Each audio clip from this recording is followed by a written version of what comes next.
Welcome. So good to see you. I hope you all are doing well. I hope you're having a great day. Welcome to Money in the Morning, aka Financial Consciousness Training, aka Economic Elevation. This is where I teach you the art of economic elevation every day by encouraging you to become financially conscious. Because a lot of people want money, but they don't understand how to get it. They don't understand how money works. They don't understand what it means to be aware of money. And like I always say, if you can't see the money, you'll never be the money. So I want you to have the money, and so that's what we talk about every morning. So just a reminder, in case you're new, this is what we do. And the goal is to do this every single day, 7 days a week, because we are forming habits. Habit formation is a critically important part of any wealth building process. If you have the right habits, then you can win. And I really just want us to win. So good morning, AC Salam. I see you in there. Who else is in here? I see Mandla and Kosi. Akila, good morning. James Keller, good morning. Al Ree, April Austin, I see you. Esther Matthews, Chris, Kamisha, Alice Jackson, Jay Kelly, Jackie, Frederick, Sharonda Bay, good to see you. Larry Graham, Khaleesi, Game of Thrones. I watched House of the Dragon last night, which is a Game of Thrones show, which is really, really good. So let me know, give me a quick yes if you can hear me. Let me know you can hear me okay. I'll make sure my audio is good. I wanted to jump us right into the conversation today because I saw, in case you guys don't know, again, some people are new. So if it seems like I'm repetitive, it's because I'm deliberately repetitive, number one, because that's how you form new habits. But then also, I can be repetitive because sometimes people come in for the first time and they haven't seen all the amazing stuff that we've all been doing together for the last 10 years. Some of y'all been hanging out with me for 15 years or so. I have to kind of re-up sometimes. So I hope that's okay.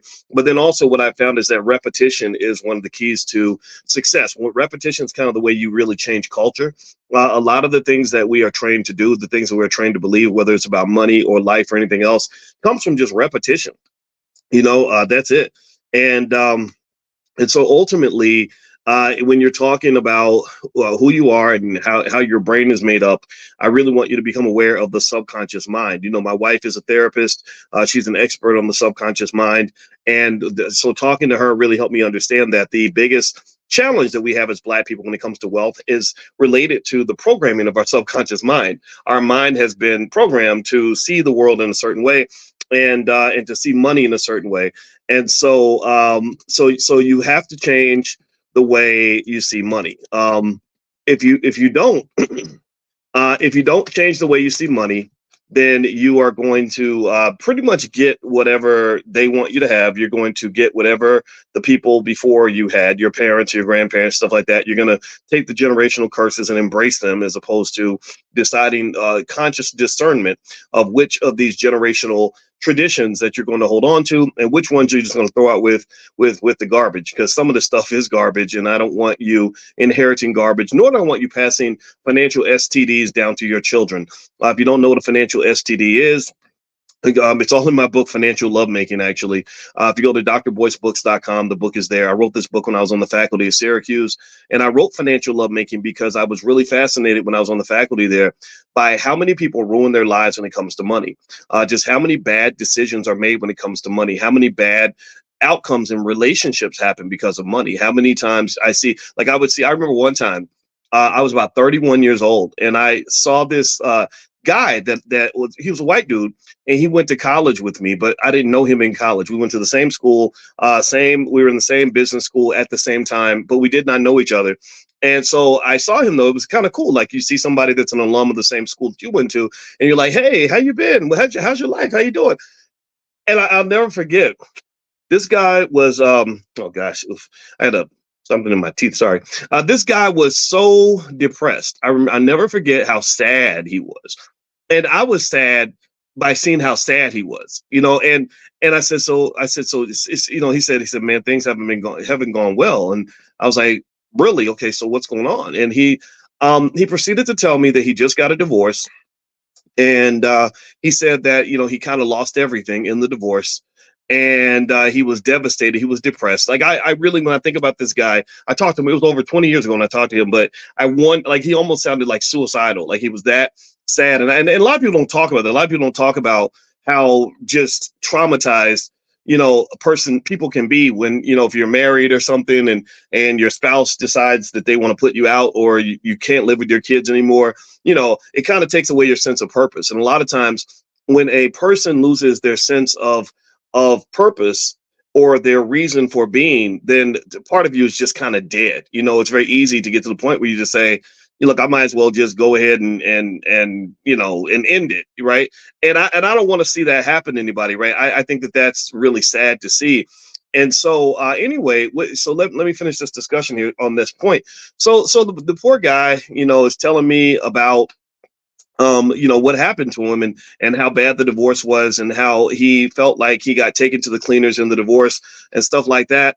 And as I was listening to him, I remember kind of thinking about the fact that that he seemed to have sort of made a really interesting. I'm not going to say an error in his relationship. I'm going to say he made a common decision that a lot of people make, where they come in and they have this belief that relationships are solely based on this thing called love. Decision that all you have, that if you got love, all the love is all you need. And I'm not going to say that love is not important, but I kind of feel like love is nice, but love is a little bit better when love is accompanied by this thing called common sense. And typically those two do not go hand in hand. Typically when love is in the building, common sense goes out the window, and because there's something weird that happens. And I was so fascinated with relationships and love and how people act so crazy when they fall in love. Give me a yes. Who's ever been crazy in love, or ever looked back and didn't understand what you did or why, or look back and said, what was I thinking? Like, why did I trust that person? Or why did I let that person have the keys to my car? And, why, what was going on? And so I was going through that myself. I was 20, about maybe late 20s. I started to think back on that and say, gosh, why does love turn me into a crackhead? Like, what is going on here? Like, why do my personality changes? This is nuts. And so long story short, here's what, I concluded is that basically love is it's God's little trick, honestly, where your brain gets filled up with all these really powerful hormones and chemicals that cause you to the dopamine rush is so strong that you just aren't rational. You're not logical. You're just literally, it's literally like somebody injecting a drug in your veins every single day for at least the first 6 to 9 months, and sometimes longer. The first 6 months is really powerful. I remember a specific chemical called phenylethylamine. Phenylethylamine. I haven't seen it in too many other contexts, but I think it's related to dopamine. I got to go really do some research on it. And literally, they just said that you're just not rational. You're not logical. They even said, if you end a relationship and then you start another one and then you say, oh, we should get married because, we love you. They said, don't do that because you're just reacting because the first kiss was so great, or the sex is good, or you're just excited about this new person and you're going to make a bad decision. So long story short, when you talk about this mix between love and money, it becomes a very dangerous mix, almost like mixing prescription drugs and alcohol. When you're mixing the two, you got to do it really carefully. And because if you do it wrong, it can be really bad. So in light of maybe in honor of that poor guy who was financially devastated after his divorce, I thought that I would share something else that I saw this morning that got me thinking. So I put this, and I put the post up on my Instagram. My Instagram is Dr. Boyce Finance, and I need y'all to follow me at Dr. Boyce Finance because I had a big Instagram page with 600,000 people, and Mark Zuckerberg's people just decided to take it down. I have no idea. It made me sad, but that's life. You just rebuild and you keep on moving. But yeah, but in case you're wondering where I'm at on Instagram, it's Dr. Boyce Finance. And to prepare for next time they take me down, which it's going to happen. It always does. I have another backup page called Dr. Boyce Money. So if you go to Dr. Boyce Money and Dr. Boyce Finance, you can follow me there.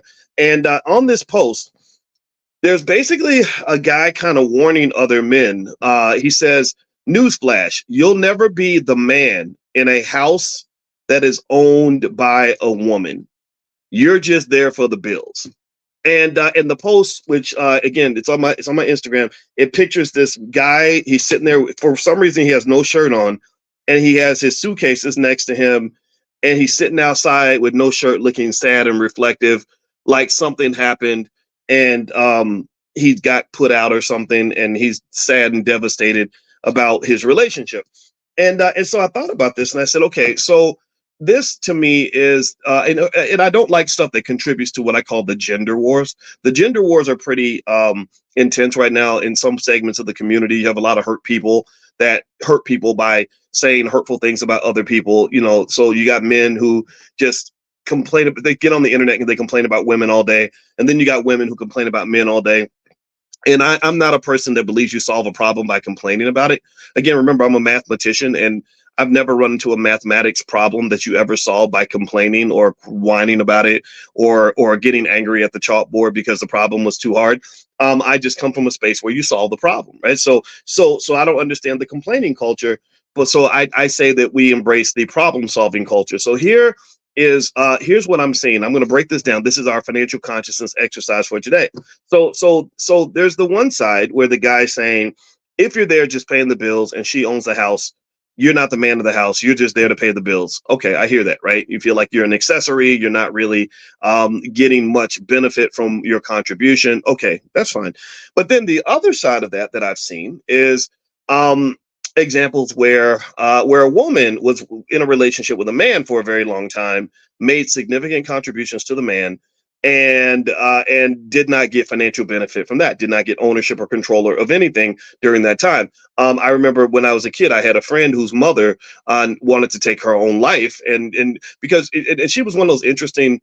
I used to be really fascinated when I would go visit my white friends, because their parents they were so open about stuff. They would just tell you stuff that you don't tell kids. That in my house, my parents didn't tell me grown folks' business. They just didn't do that.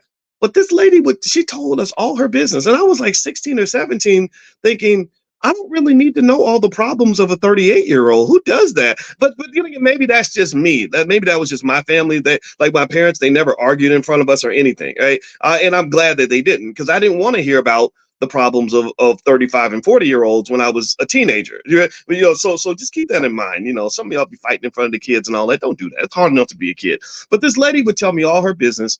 And one thing that I remember her telling me was that her husband, she met her husband in college. He was going to be a dentist. And because he was going to be a dentist, she felt like that was the reason why she didn't have to finish school. This is back in the day where you went to college just to get a man, right? Or some women did, not all women. A lot of black women didn't do that, but a lot, that happens, right? So she marries this guy, and they live happily ever after for about 22 years. And they live the exact life she thought they were going to live. They get a big house. They live in the nice suburb. They have boats, and they take trips, and they live in the fine life. But then when they get in their 40s, I guess he got restless, and he starts to have an affair with his 23-year-old assistant secretary or something. And eventually he leaves with this lady and decides he wants to be with the young girl. And so he trades in the 40 for 220s, I guess. I don't know. And anyway, so eventually what happens is that she says, I was stuck. I was paying, or he was paying all these bills. Our kids were in private school. The mortgage was sky high. She said my resume was dusty because I hadn't worked in 20 years. I didn't know how to make money. And so she said that she was so devastated that that's what led her to feel like she had to take her own life. And that story never left me. It always stuck with me. And it was my first introduction to how various financial and career decisions can really put us in a tough spot. And it's not so much that she made a bad choice. Because in my view, she made the choice to trust the person she loved. I don't think that's a terrible choice. I don't think that makes you a stupid person. I don't think that that's bad. I just think that sometimes things change, right? And in finance, and actually, before I move on, I want to ask everybody, can y'all hear me? Give me a yes if you can hear me, because I see a couple of you are mentioning audio challenges. Are y'all able to hear me? Okay, I see a lot of yeses. James, Ferran, Gabe. Okay, all right. So thank you for saying yeah. For those who can't hear as well as you'd like, maybe hit the reset button or turn your volume up or reboot or something like that, or maybe it's your Wi-Fi. I apologize. I wish I could come in your living room and talk to you directly, but I can't. So I just want to double check that. Okay, so in finance, they have this whole theory, this whole area, this whole field of research that some academics dedicate their lives to, called optimal contracting. And optimal contracting is related to another area called moral hazard. And basically what moral hazard represents, some of you heard me talk about this. If you've been hanging out with me long enough, you've heard it, but it's okay. It's okay to rehash old concepts sometimes so we can really understand them. A moral hazard basically is the risk that things are going to change. That's it. It's the risk that the shift in your power dynamic is going to occur, and that's going to change people's behavior. Like, for example, the example of the moral hazard problem that I bring up in my book, The 10 Commandments of Black Economic Power, is I talk about when you loan money to somebody. So give me a yes if you understand. I bring this example up because a lot of us have gone through this. Let me know if you've ever noticed that when somebody wants to borrow money from you, that broke ass cousin who's always got a financial problem, when they come to you and ask you for money, they're always very polite. They're always, just, contrite. They're willing to concede anything. Yeah, because, I'm just having a hard time and I could just, and I just, this happened and that happened. And I promise I'm going to get paid on Thursday. And as soon as I get paid, I'm going to find out where you at. Okay, what's your number? All right, which number you use? Okay, what time? Where you going to be at 2:00? Okay, I'm going to come to your house. No, you don't have to come. No, I want to come to you. I want to give you the money personally. And also, I promise you, I'm going to pay you as soon as I get. In fact, when I get my check, I'm going to walk over to the check cashing place and I'm going to get the money and I'm going to bring it right to your house. I'm going to walk to your house. And because I know where you at, I know where I'm going to give it to you at work. I'm not going to wait till you get home. I'm going to give it to you. You know what I mean? Like they're overcompensating in terms of being really, really, really, really, really helpful and kind and loving and whatever, right?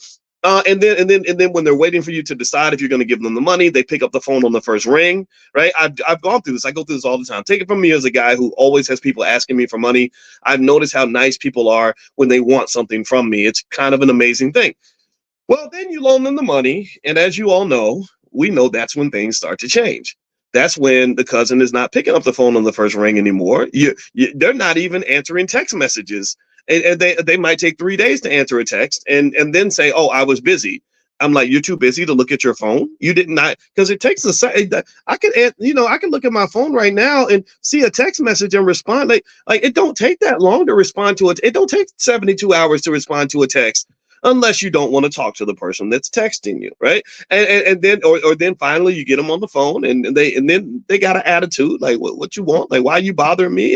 And then they give you excuses, and when you don't accept the excuses, when you say, "Hey, look, we made an agreement. You told me you were going to pay me Tuesday. You were going to come to my job. You were going to deliver the money in cash to my desk, and that didn't happen. Like what's going on?" And what you don't really realize is that typically when people are always having financial problems, when you loan money to somebody who's always got a financial problem, you're pretty much making a bad loan. That's what you're doing. When you loan money to people who've always got an issue, and if you're somehow deluded into believing that they have this string of issues because they just have all this bad luck that no one else seems to have, that's you're kind of lying to yourself. Like a lot of times we want to believe oh, if we just give Pookie a chance, things will turn around for him, and somebody just gave him an opportunity, or if this hadn't happened to him.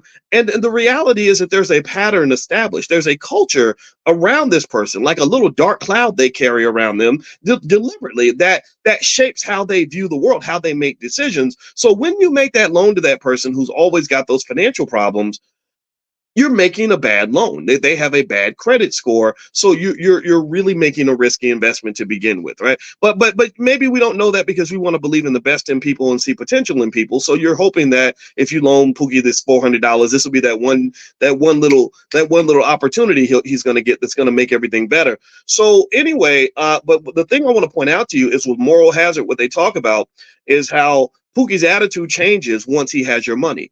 Like his perspective, his incentives, his everything shifts once he's got the power and you don't. Possession is 9/10 of the law. He got your money. He doesn't really need to answer the phone on the first ring. He doesn't have to be nice to you. He doesn't need to do anything for you because now he's got your money. And again, because he's a bad decision maker to begin with, he doesn't even process the fact that now that he's messed up his relationship with you, you're never going to loan him money again, because people who make those consistent mistakes are not very financially conscious. Conscious people see the long view. They see the long-term implications of their behavior, whereas Pookie may not see that. Pookie might be thinking about his next hit. He might be thinking about the moment, right? He's into instant gratification. Do you understand? So moral hazard is connected to that. So with that said, moral hazard is a big problem in finance. This does not just happen with you and your cousin Pookie. This happens with banks. There's whole research papers written about how banks loan money to, for example, third world countries. They loaned a lot of money to Latin American countries before they had what they called the peso problem, and I won't go into that. But they loaned all this money to these Latin American banks, and basically, when the banks had the money and then they had some financial problems, the moral hazard issue came up. The banks were like, "Well, we got your money, so you either have to take 5 cents on the dollar on your bonds, or you'll get nothing. If you don't take what we give you, then you'll have nothing." And so suddenly the person that was powerless before is in a position of power. And this happens also in marriage. Marriage, I don't care what anybody says, marriage and even relationships in general are so much deeper than just romantic love. They're so much deeper than just, I think she's pretty, I want to lay down with you, or I want to live in the same house with you, I want to have kids with you. There's so many other dynamics that apply. I mean, marriage itself is a legal contract. That's what that is. It's a business deal for the most part. And there's rational reasons why that contract exists. That contract exists largely because of the moral hazard issue. It exists because if I'm married to you and we're tied together financially, then you have to think twice before you just pop up and walk out in the middle of a fight. Right? It's much, much harder to do. And for some people, it's a religious covenant. I believe in that, actually. I think I'm not even religious, but I personally think when two people get married and they really believe they're making a promise to God, I found that couples like that stay together longer because they're not marrying a human being. They're marrying an idea. They're marrying a commitment. They're married to a higher power, a higher ideal. And the reality is that human beings will let you down. Human beings will come up short. Human beings are going to make mistakes. So I told my wife, I said, I didn't marry you. I married the commitment to being married to you. Like, I'm married to this idea, or meaning that I made a commitment. I made a promise to something bigger than just you. So when you come up short or you get on my nerves, I'm not really looking at your behavior to determine how committed I am to the promise that I made. I'm looking at the promise I made, and whether you say it's God, the universe, or something else. I told you I don't even go to church, so don't I ain't nobody's pastor, nothing. I'm completely unqualified for that.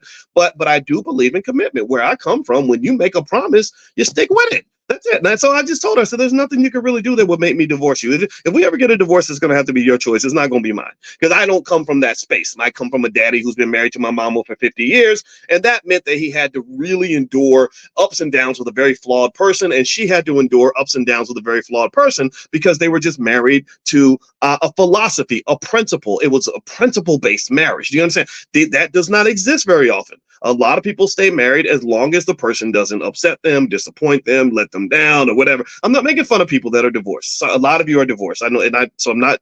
I promise you, I'm not making fun of that at all, or criticizing.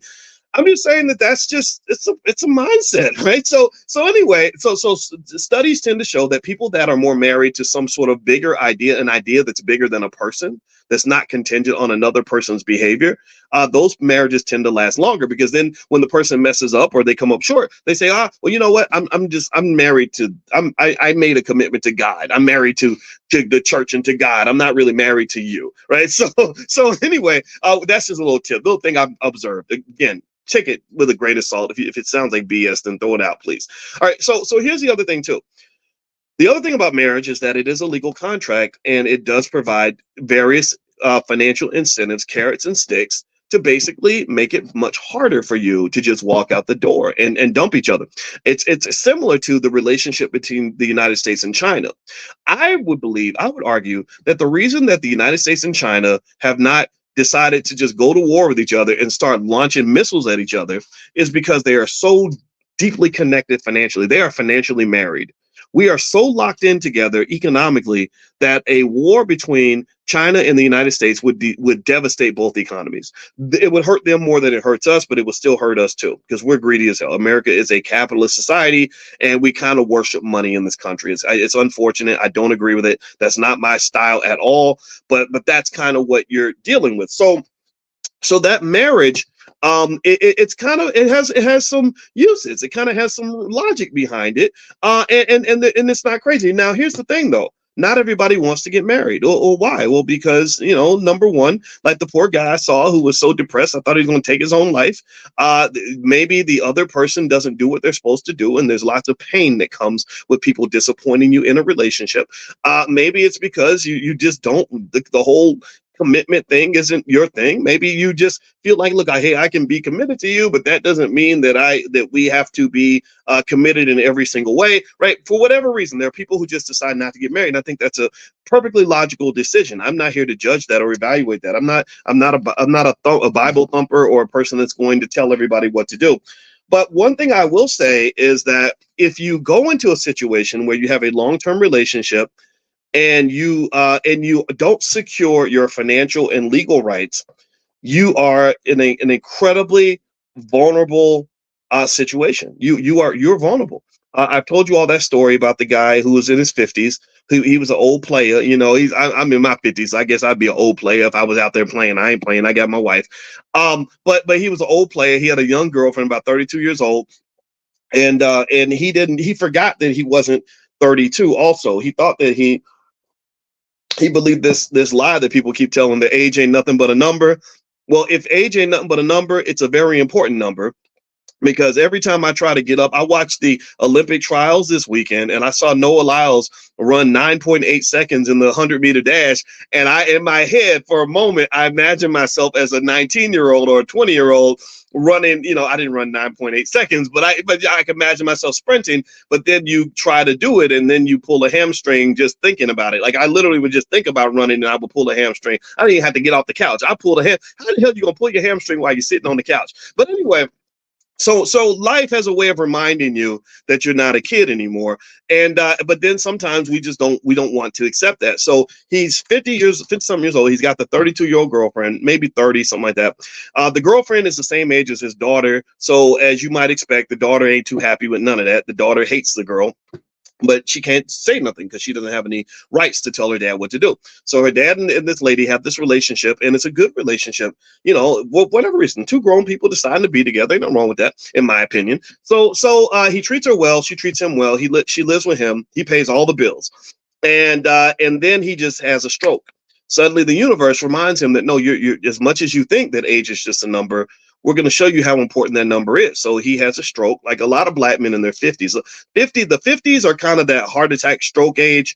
So again, I just want to go. I had to acknowledge I'm 53. So part of the reason I come in here every day and do my absolute best with you guys is because I don't know how much longer I'm gonna be here. I mean, I've never been scared to die. I'm not scared to die. And the only thing I'm afraid of is living for nothing. If I was living for nothing, that's scarier than death. So death does not scare me, and it's a reality. But hopefully, I'll be with you for the next 80 years. I don't know. But anyway, so he has a stroke. And then he goes into a coma. And while he's in a coma, the girlfriend and his mother, who's living with the girlfriend, are scrambling to figure out how to pay the bills, because the problem was they secured no legal rights. They had no rights to go into the bank and get the money out. He had control of all the money. So they take the phone, they put the phone up to his face, they scan into the phone, and they're able to get into his bank account, and they pull the money out and just money to pay the bills. They weren't trying to rob him or do anything devious. They just did pretty much what they knew he would be doing if he were alive. Well, obviously that's illegal. And so, but nobody notices because he's in this coma. Well, then when he dies, though, that's when the state steps in. And when the state steps in, the state does not care what handshake agreements you made with other people while you were alive. They don't care how close your friendship was. They don't care how committed you were in your relationship. They're looking for paperwork. They're like, okay, but you're not married. Like, what legal rights do you have? She had no legal rights, none whatsoever, because everything was based on this false idea that all you need is love. They have plenty of love, but she cannot take a big bowl of love to the courtroom and say, Your Honor, here's my love bowl that shows how much this man cared about me, and this gave me the right to go in his bank account and take $30,000 out. That does not work. So all the legal rights, everything, all the assets, naturally, by virtue of the state, went to the daughter. The daughter is the one who hated the girlfriend, so the daughter finally gets all the power. Moral hazard, more things change, moral hazard. So moral hazard pops in The daughter gets all the money, and the daughter has all the power because now her daddy's in heaven, so her daddy doesn't need his assets anymore. So she's the sole beneficiary. So she goes in and just starts wreaking holy hell on everything. She goes in, she gets the girl evicted. She finds out that he took the money out of the account, and she goes to try to get her arrested. Right. So literally, the problem is that when you have these relationships where you say, well, we don't really need a piece of paper. Oh, marriage is, baby, oh, baby, marriage ain't nothing but a piece of paper, baby. Ain't nothing but a piece of paper. I don't need no piece of paper to tell me that I love you. Well, you need some kind of a piece of paper, maybe not a marriage certificate. Right? I'm not saying everybody needs to get married, but if you love each other, you should probably care about each other enough to secure to give each other security. Like you should, like, if I really care about you, like I told my daughter, I said, it's easy for me to care about you while I'm here, while I'm alive, because I can do things. I said, but what I want to do is I want to show you that I care about you from the grave. I want to protect you from the grave. Because my life is short, life is fleeting. I'm gonna be dead one day. We're all gonna die. So making plans for just possibilities, I think it should be a critical part of our thinking. That's an incredibly important part of economic consciousness, is to realize that the only constant in life is change. The only thing that's constant in your life is that things are going to change. Shout out to Olita Adams. Remember that song? Everything must change. Y'all know that song? If you haven't heard it, it's one of the most beautiful songs ever. And I heard that song when I was 19, and I remember listening to it, and it made me cry because I thought about the fact that everything around me was going to change. I called my parents and I said, I just want you to know right now how much I love you. And then my dad's like, what's wrong with him? I said, I'm having a moment because I just heard this song. And I'm like, oh my God, everything's going to change. The young become the old, and mysteries do unfold. Right. And so everything must change. Everything's going to change. Everything about, like, right now, we're sitting together, we're talking. This is not going to be the state of the world forever. This is going to last about another 30 minutes until we all adjourn and go about our day. So everything must change. Everything will change. So a big important part of economic consciousness is only giving a certain amount of energy to observing what's in front of you. You want to have mindfulness and understand what's in front of you, what's happening right now. That's mindfulness. That's a type of consciousness where I can be with you in the moment in a very meaningful and deep way. That's an important part of consciousness there. That's almost like a type of meditation. So mindfulness is very important. But then after you practice mindfulness of the situation that you're in, you have to also practice mindfulness of the fact that there is a big, vast unknown called the future that you're also going to have to find some way to plan and prepare for. So let me give you, in terms of practical, actionable information, let me give you some things you can do that will secure and protect your rights in the event that things change, which they will. And this goes beyond just being married. And again, it goes back to that post. That post triggered me. The thing that triggered these thoughts was that post, and I put it on my Instagram, which is Dr. Boyce Finance, of the guy who says, if you're just there paying the bills and she owns the house, you're not the man of the house. I hear that. So let me kind of give you some remedies for that, so you can kind of understand ways to protect yourself if you're in a relationship. And if you love someone, then you will consider these things. And if they love you, they'll consider these things. If they won't consider doing these things, then I think that it's okay to question the love. Like, how much do you really love me if you don't have a plan for me? Hey, like, do you really love me if you're going to leave me just asked out in case something happens? You get out every time you get in that car, you might not ever come home. Do y'all understand how serious this is? My Uncle Charles, um, he died a tragic, horrible death, in my opinion. Let me tell you how horrible my Uncle Charles's death was. It was just like, literally, you talk about just God's irony. It's like, it was like, whoa, how did this happen? I get a text message from my father out of the blue in 2019 saying Uncle Charles was in a car wreck and he died. Now, again, my father is the military slash police commander, so he just kind of says it. He just gives you the, straight no chaser, right? Um, but then I find out the details. Let me tell you the details. Crazy. There's so many weird ironies here that I can't even remember them all. But so he and my aunt Janice had just bought a new house. And that was the day he died.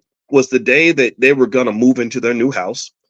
He called, and also that day was their wedding anniversary.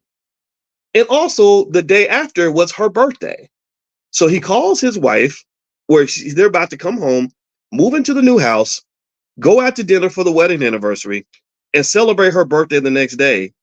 And he gets killed in a car crash on the way home. True story. I'm not making this up. In addition to that, the day that he gets killed was the birthday of his mother. She was already in heaven. We call her Mama. Mama, in case you don't know, Mama is Felicia, my grandmother. We named our panther in the Black Business School after my grandmother. That panther's name is Felicia. That I keep this panther with me. She's right here. She's right behind me.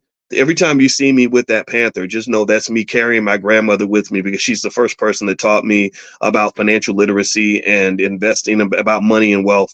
She wasn't very educated when it came to money, but she had those grandma principles, those sturdy principles of financial responsibility that really is all that you need. But anyway, I'll tell you more about my grandmother at some point. Some of y'all have heard the story. The rest of you, I'll bring it up again. But literally, that I said, this is so crazy that this is the day that he dies. Like, this is one of the dirtiest tricks that God could play on anybody.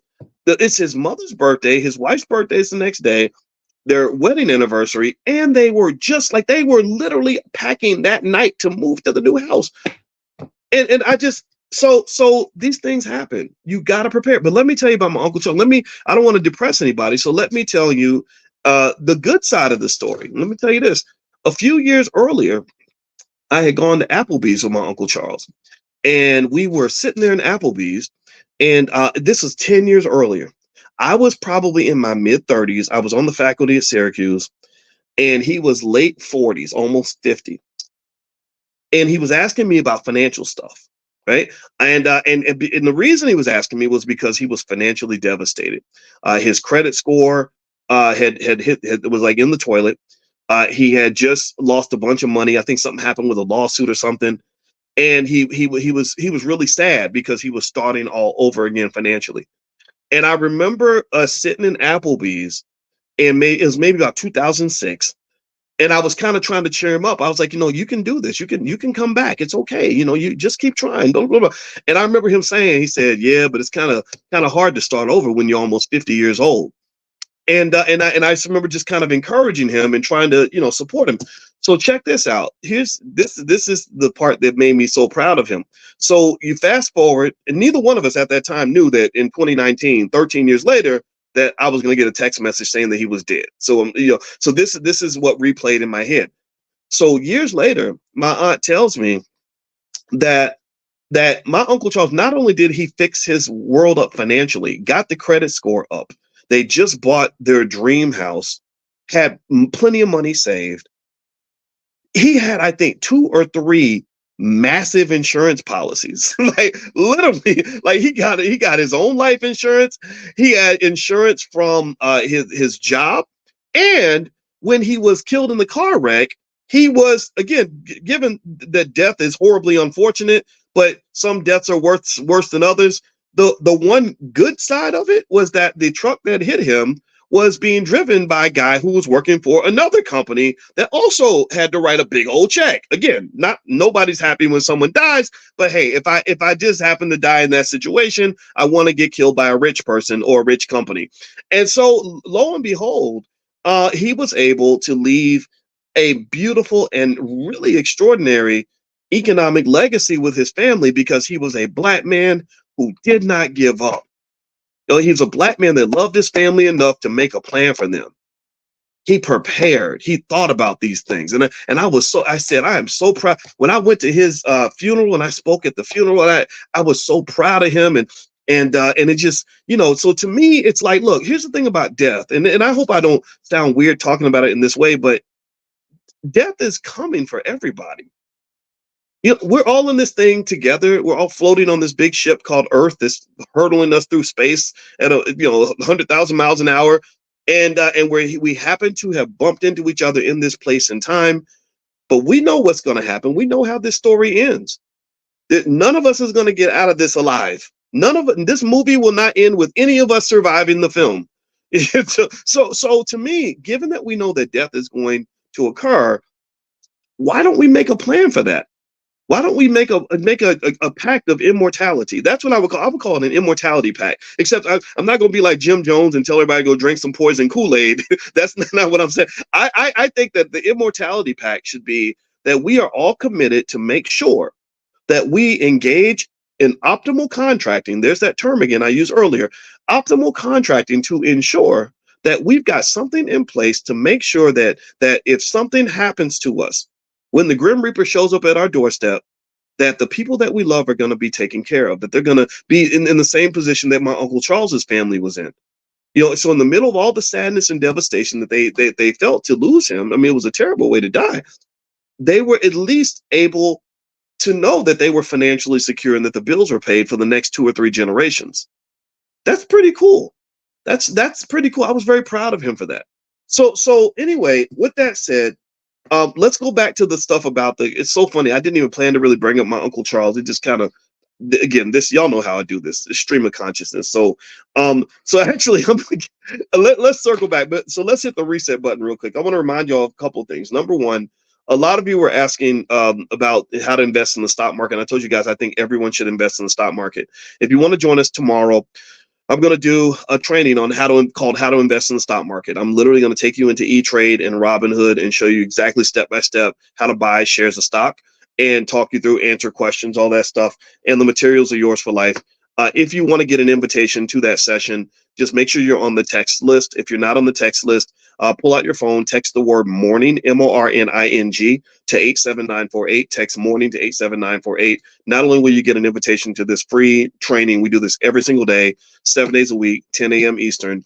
It's called Financial Consciousness / Economic Elevation. So you'll get an invitation here, but also I'll invite you to tomorrow's session. Is going to be tomorrow at noon. If you can't make it Tuesday at noon, that's okay, because the recording will be available for you afterward. Also, just another thing I want to mention too. We really support the voices of Black women. I don't know how people feel about that one way or the other, but I don't care. And so with the Black Business School, we have a platform called Fly Nubian Money, where every single day at 1 p.m. Eastern, we have a group of sisters that get together, smart Black women that talk about really important issues. And I think everyone should be listening to Black women. A lot of us were raised and loved by a Black woman, taught by a Black woman. So to me, I think this is very natural. This is very important. So if you're interested in participating, I hope you'll come in and support the ladies, right? Because the internet can be kind of a mean place. The internet's full of crazy people, terrible people who just are mean and disruptive. So I want to fight that energy with more energy. All right. So that would mean that if you follow and come into the session and just make some positive comments, engage in the conversation, encourage the ladies, that will be really cool. My wife goes in there, Dr. Boyce Watkins. She provides her therapeutic background. Dr. Lene Javette comes in. She's a business specialist. There's lots of Aisha Verzi, who I think is in this class right now. She has a background that is also not just strong in terms of finances, but she's also got an international perspective, which can really help us understand various ways to kind of look at family values. Like I think Aisha's from Nigeria, her family is, and they have.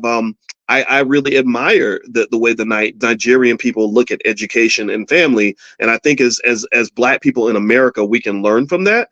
I think we got to go to our roots. I don't believe in going to these systems and all these these other things that are out here.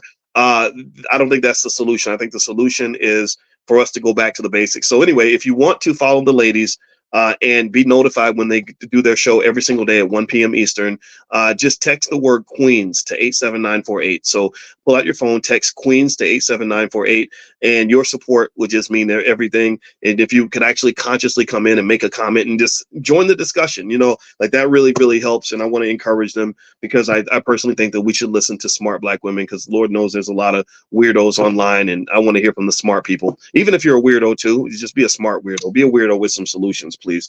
All right. So let me give you 5 things a person can do to protect their rights, even if you're not married. So if you are in a relationship and you're living with somebody and you want to make sure that you're good and they're good, here are a few things you can do. without having to get married that will secure your rights and make sure that if somebody gets sick or somebody dies, or also if you're helping to pay the bills, that you're going to get credit for that, right? Like I think that solution to that post I put on my Instagram, which is Dr. Boyce Money, where the guy was complaining that, look, if you're there to pay the bills and the woman owns the house and you're not the man of the house, well, part of that solution is pretty easy.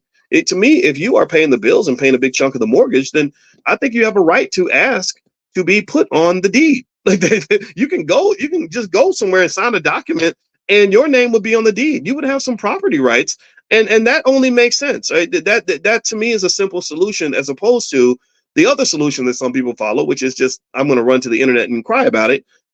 Come on, man. You don't have to cry about it. Just fix it. That's what men do. That's what strong, smart black people do.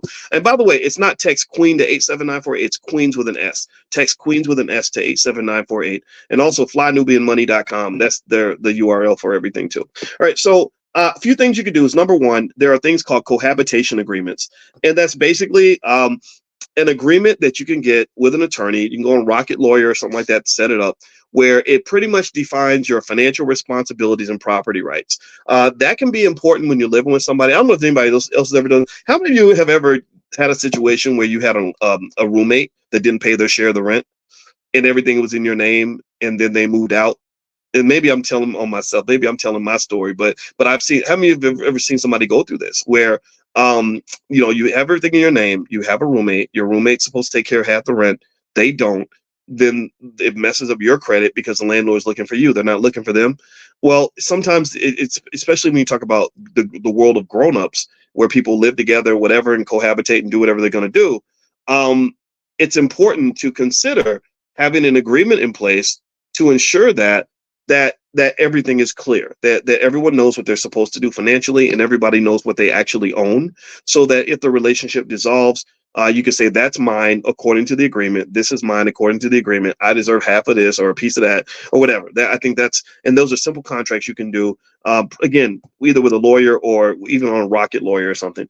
Also, there's something called joint tenancy, where you hold property jointly so that the ownership transfers to the surviving partner. So if you and I have joint tenancy on a property, that means that I can secure something that says that if you die, I'm not going to get evicted. I'm not going to end up homeless. And I think that that's important to consider. I've just seen cases where people even forget to take stuff out of their ex's name, or their ex-wife or ex-husband, and then they die because no one thinks they're going to die. Everyone thinks we're going to live forever.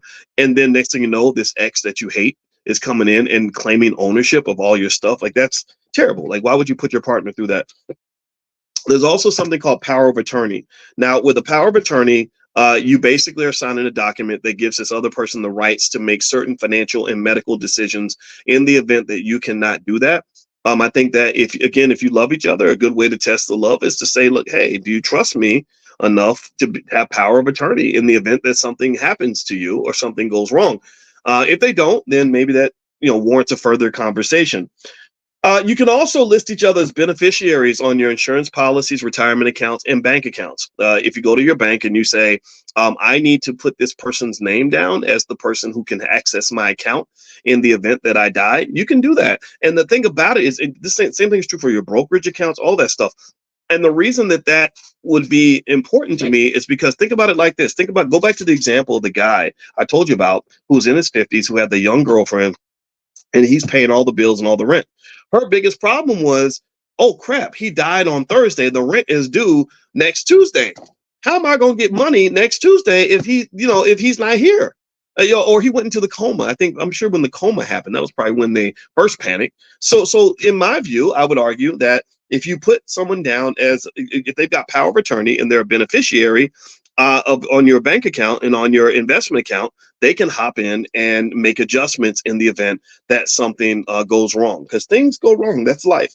Also, you got this thing, you've probably heard about this, called a will. And in your will, you can just make it real clear. You have to state. See, here's the thing. I'm just say it like this.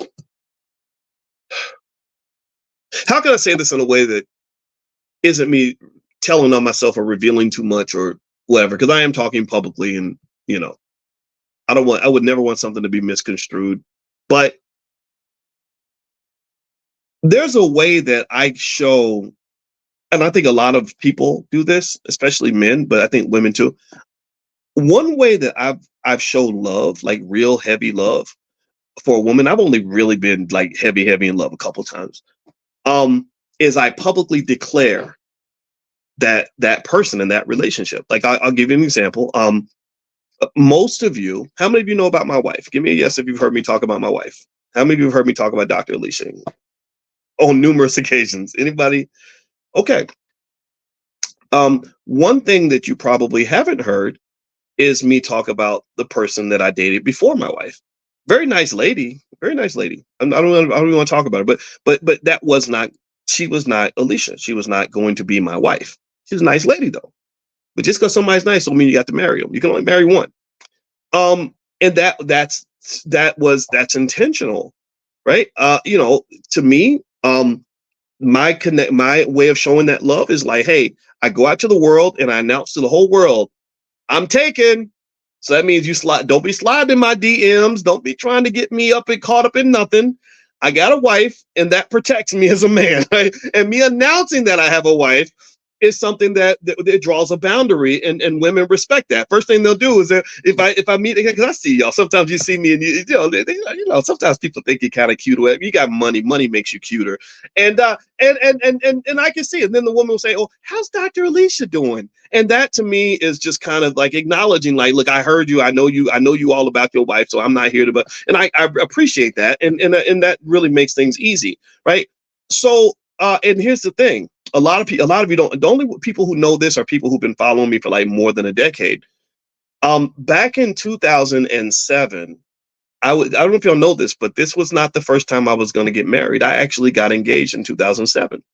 And again, an amazing lady, wonderful lady, and would never say anything negative about her. We just didn't get married for personal reasons. And when I was going to marry her, I deliberately proposed to her on the Wendy Williams show. Did y'all know that? It was back when Wendy did the show in New York, and it was the biggest show in New York City. And I said, I love this woman so much that I need the whole world to know, not only that I love her, but that she is that I am taken. That this is, and Wendy's show with all these women, and at that time my stock was rising. I knew I was getting out there and whatever, and I was like, I'm going to go out here and I'm going to tell everybody how awesome this woman is and how much I'm happy to be married to her. And so here's my point. I think that to me, these preparations, kind of designating people, putting things in writing on some level, is a form of love that shows, like, look, I'm declaring my love for you. I may not have to declare it through a marriage certificate. I'm not saying that that's for everybody. And look at the divorce rate. The divorce rate's incredibly high. Obviously, marriage ain't for everybody, but some sort of public declaration that is real, that is concrete, that will last and persist after you're gone. To me, that's really a great sign of love.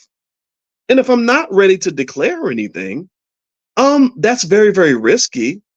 And I think that should be consciously considered when evaluating, like, okay, how much are you really in this with me? So that, a cohabitation agreement, a joint tenancy agreement, power of attorney, beneficiary designations, putting somebody in your will, to me, is a way to celebrate the love that doesn't require you to necessarily have to go and do something that, like marriage, that you may not want to do. So I would just say to you, consider this, because I think that sometimes I've just seen so many tragedies where someone gets financially screwed because there were no preparations that were made in the relationship. And I just really think that love is not just a word.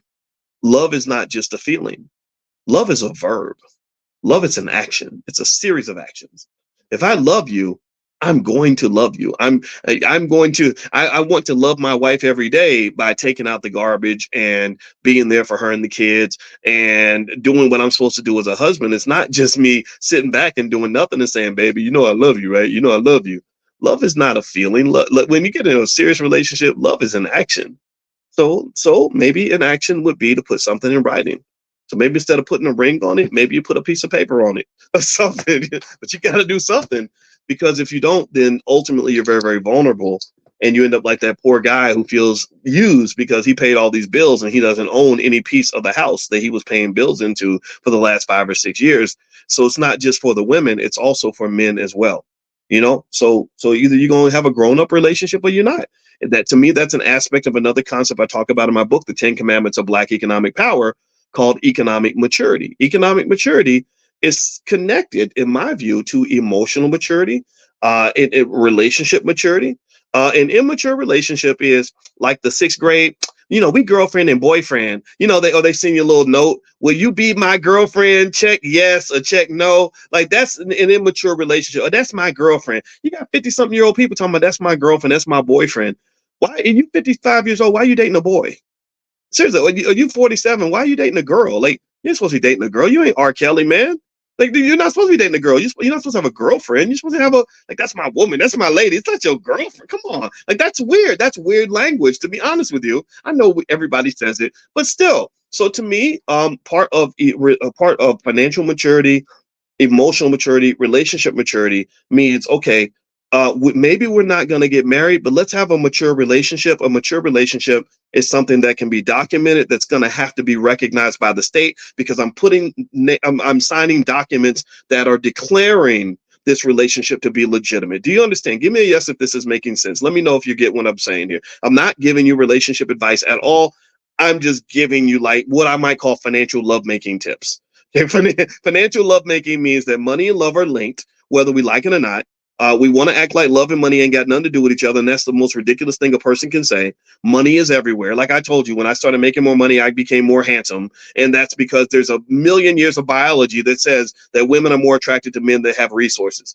So ultimately, when you're talking about relationship situations, not just business relationships, not just romantic relationships, this does translate to business relationships and any other relationship. Money is an important part of it. Money is so ubiquitous in our society that it literally is like the blood that flows through the veins of almost every human interaction that there is. You can't have society without money. So if you think that you can go through life and make all these critical decisions about choices and relationships and health and everything else and not factor money into the equation, that is about as financially unconscious as you can be, and you're setting yourself up for devastation. So don't do that. Just make a plan, nice and easy. Let me go through it again one more time before we get done. Cohabitation agreement to outline financial responsibilities and property rights. Joint tenancy, which basically says that property can be bought jointly. It doesn't have to just be one person or the others. Power of attorney. That means that if we have to make critical medical or financial decisions and you can't make them yourself, then I'm going to be able to make them for you. Beneficiary designations. That means that on your accounts, just put me down as a beneficiary so I can get into the account and get the rent money or the mortgage money or the bill money in case something happens to you, in case it happens tomorrow. And then the will. Hey, if I love you, I can put you in my will. That doesn't mean I exclude everyone else. Just means, I'm going to have something for you.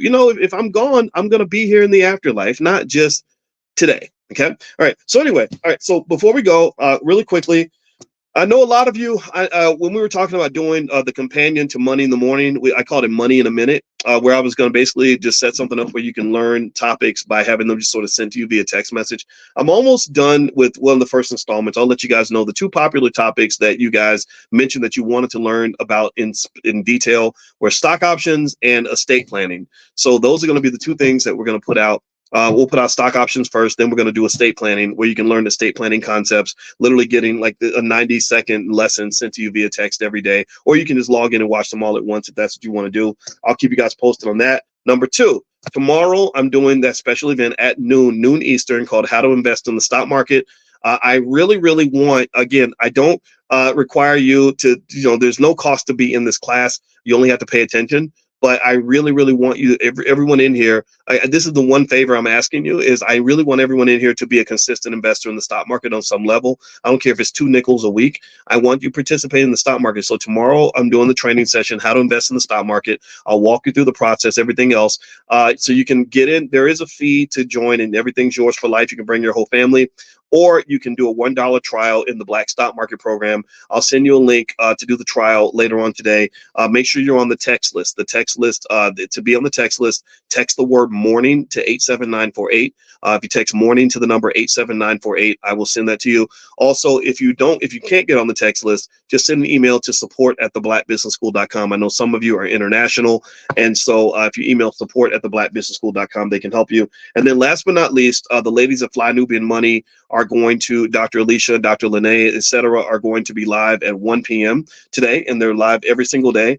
And they tend to cover topics that relate to the financial side of Black life. Sometimes it's love and money. Sometimes it's politics and money, whatever. But the topics are really interesting.